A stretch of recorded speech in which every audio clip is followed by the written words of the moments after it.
Dr. Peter Morey works in this clinic behind me in Bay Bulls, about half an hour outside of St. John's. But it's what he said online that caught the attention of regulators.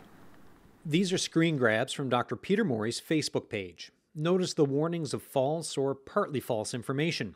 It's posts like these and the opinions behind them that landed the doctor in hot water.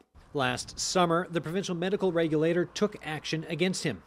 In Morey's online medical profile, it says he's been counseled to comply with the National Code of Ethics and Professionalism. It also says he's been cautioned to cease encouraging members of the public to breach orders of the Chief Medical Officer of Health, Dr. Janice Fitzgerald, who has issued warnings to the public before. If you're looking at social media, you do need to make sure that the information is coming from a trusted site.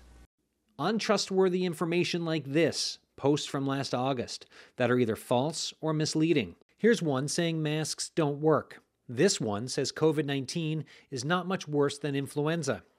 Morey also posted it was time for people of the province to stop wearing masks and say enough is enough.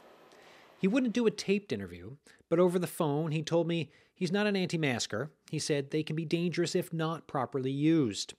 He told me the point of his posts was to stimulate conversation, not to say government is wrong. And he said he's made his Facebook posts less aggressive since his caution last summer. But he hasn't stopped posting. In late January, there was this post asking why we're still wearing masks and in lockdown.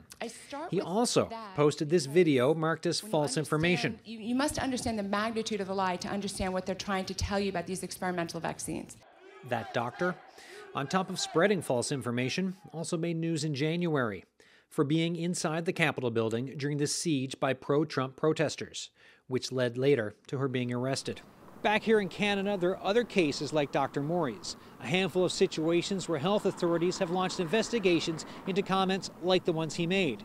Here, the College of Physicians and Surgeons won't provide any other details on why they cautioned Morey or what they've done to make sure he continues to comply with the Code of Ethics. Adam Walsh, CBC News, St. John's.